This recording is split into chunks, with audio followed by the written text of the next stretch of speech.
Le principe de l'accompagnement proposé à la personne en situation de basse vision est de l'aider à se réapproprier son autonomie personnelle. Chaque situation de vie quotidienne dans laquelle la personne est gênée peut être abordée en rééducation. Le choix des activités à travailler est très différent d'une personne à l'autre. Il dépend de l'atteinte visuelle et des capacités globales. Il prend en compte également les centres d'intérêt, l'âge, les habitudes de vie et l'environnement de la personne. La rééducation individuelle ou collective se déroule principalement en salle ou à l'extérieur. Une visite à domicile est aussi envisageable. Les séances portent sur des points précis et variés. On travaille par exemple des gestes usuels types comme l'application du dentifrice sur la brosse à dents, la reconnaissance tactile des pièces de monnaie, voire même, si besoin, le maniement et l'entretien des appareils auditifs. C'est en quelque sorte de sur-mesure. On peut aussi traiter un domaine dans sa globalité. Prenons l'exemple du repas. La problématique peut survenir à toute étape. Ça peut être au moment de l'installation à table, ça peut être pour la mise du couvert, la localisation des objets sur la table, la reconnaissance du contenu de l'assiette, ou les gestes eux-mêmes comme la découpe des aliments ou le service à boire, éventuellement le réchauffement d'un plat.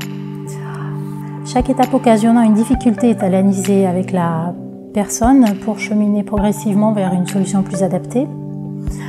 Les séances consistent à développer des stratégies personnelles de compensation.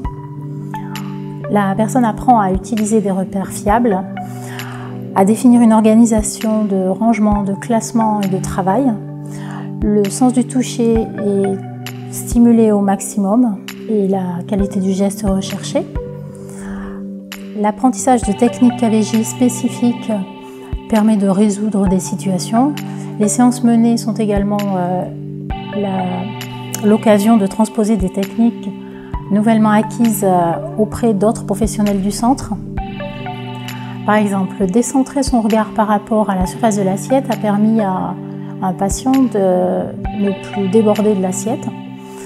L'analyse de la problématique peut conduire à la recherche de matériel adapté aux capacités sensorielles de la personne, que ce soit visuel, comme l'utilisation de supports adaptés à leurs possibilités de lecture, par exemple les claviers et jeux à caractère agrandi, les aides visuelles.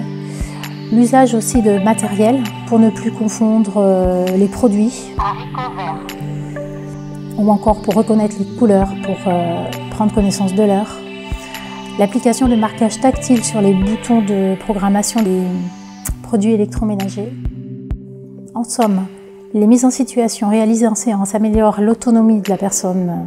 Mais au-delà des situations pratiques mises en place, cet accompagnement s'inscrit dans un travail d'équipe pour retrouver confiance en soi et confort de vie.